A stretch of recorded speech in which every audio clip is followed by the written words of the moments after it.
गधा और कुत्ता। एक बार एक गांव में सोमू नाम का एक व्यापारी रहता था। उसके पास एक कुत्ता और एक गधा था। वो गधे पर सारा सामान लाद कर एक गांव से दूसरे गांव जाकर उसे बेचता था, और जब वो घर पर ना होता तो कुत्ता उसके घर की रखवाली करता था। ये बात गधे को पसंद नहीं थी कि वो मेहनत करे और कुत्ता आराम से घर पर बैठा रहे। कुत्ते को भी गधे से नफरत थी, क्योंकि उसको लगता था कि उसका मालिक सिर्फ उसका ही ख्याल रखता है और उसी को ताजे ताजे खाने देता है। एक दिन उसे गांव जाने के लिए जंगल से गुजरकर जाना था, इसीलिए उसने कुत्ते को भी अपनी हिफाजत के लिए साथ ले गया। वो दोनों सारे रास्ते में कुछ बात नहीं कर रहे थे। दोनों हमेशा से एक साथ रहते थे, पर फिर भी अजनबी जैसे ही थे। सोमू रास्ते में एक गांव में रुककर कुछ और सामान खरीदकर अपने गधे पर लाद कर ले जाने लगा। कुछ देर बाद थक कर सोमू एक पेड़ के नीचे आराम करने बैठ गया। थका हुआ सोमू कुत्ते के साथ होने के कारण बेफिक्री से सो गया। कुत्ता भी वहीं उसके पास बैठ गया। उन दोनों को अब बहुत भूख लग रही थी, पर मालिक सोया हुआ था देखकर वो चुप रहे। गधा उसके पैरों के पास की घास खाने लगा। कुत्ता ने भी बहुत देर ढूंढा, पर उसे कुछ खाने को नहीं मिला। वो गधे के पास आया और कहने लगा, कितने अच्छे से तुम घास खा रहे हो। मुझे तो खाने के लिए कुछ मिल ही नहीं रहा है। भूख से मेरी हालत खराब होती जा रही है। अगर तुम मेरी मदद करोगे और थोड़ा सा झुक जाओगे तो मैं भी कुछ खा लूंगा, तुम्हारे ऊपर रखी बोरियों में से।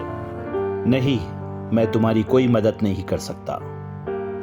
तुम मालिक के उठने तक थोड़ा सब्र कर लो।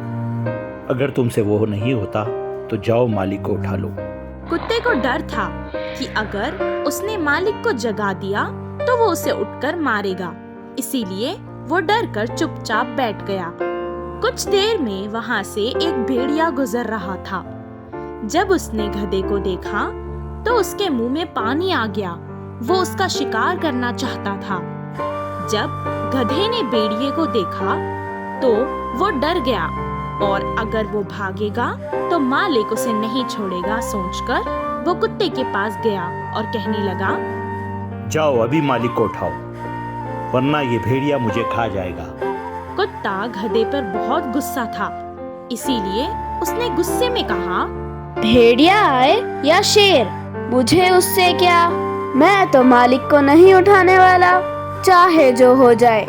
गधे को अपनी गलती का एहसास हो गया और उसे क्षमा मांग ली, और वो जमीन पर बैठ गया। बहुत देर से भूखा कुत्ता उसकी बोरी से रोटी निकाल कर खा लिया और फिर जोर जोर से भौंककर मालिक को उठाने लगा। भेड़िए ने उसकी आवाज सुनी और वो डरकर भाग गया। उस दिन से गधे और कुत्ते में दोस्ती हो गई। गिलहरी और बंदर की कहानी। एक जंगल में एक बंदर और गिलहरी मिलजुल कर रहते थे। वे हमेशा खेलते हुए खुशी से रहते थे। बंदर ढाली पकड़कर एक पेड़ से दूसरे पेड़ पर उछल रहा था तो गिलहरी उसका पूंछ पकड़कर हंसते हुए मजे लेती थी। गिलहरी पेड़ पर बहुत ऊपर तक जाकर फल तोड़कर नीचे फेंकती थी। उतनी ऊपर तो बंदर भी नहीं पहुंच पाता था। ऐसे बंदर खुश होकर वह मीठे मीठे फलों को खाता था। एक दिन बंदर को गिलहरी एक पत्थर पर बैठकर रोती हुई दिखी। कितने हंसाने की कोशिश करने के बावजूद वह नहीं हंस रही थी। तभी बंदर ने उसे अपने गोद में बिठाकर पूछा, अरे गिलहरी, क्या हुआ तुम्हें? हमेशा हंसते हुए खुश रहने वाली तुम, आज क्या हुआ? कितनी चुप हो गई है? फिर वह गिलहरी ने आसमान में एक कौवे को देखता हुआ कहा, बंदर मामा, वो कौवा आज मुझे देखकर तुम कितना भी उछल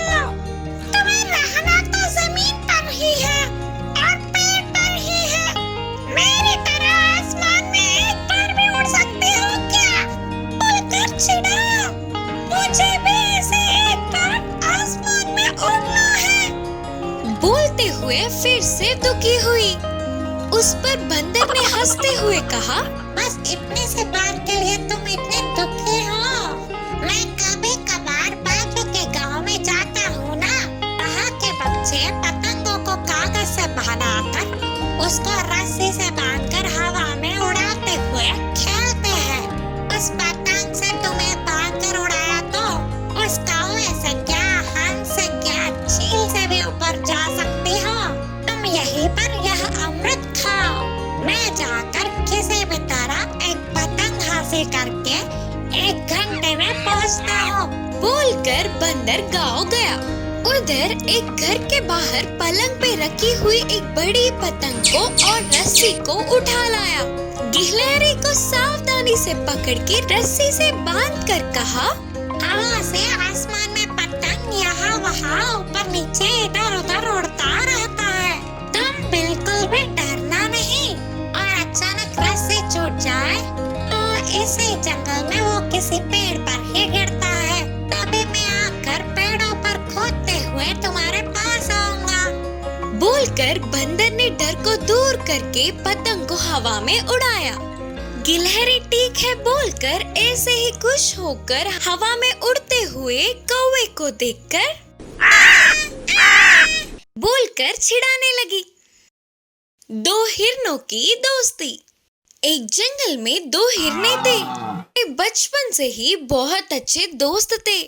वे दोनों कहीं भी एक साथ ही जाते थे और एक साथ ही खाने के लिए आहार कमाकर मिल बांट कर खाते थे और उनकी भूख मिटने के बाद पूरे जंगल में खुशी से उछलते थे। एक बार ऐसे ही आराम से रहने वाले हिरणों के पास हवा में उड़ते हुए आने वाले कौवे ने चिल्लाया, भागो भागो, शिकारी यहीं पर आ रहा है, तुरंत भागो यहाँ से।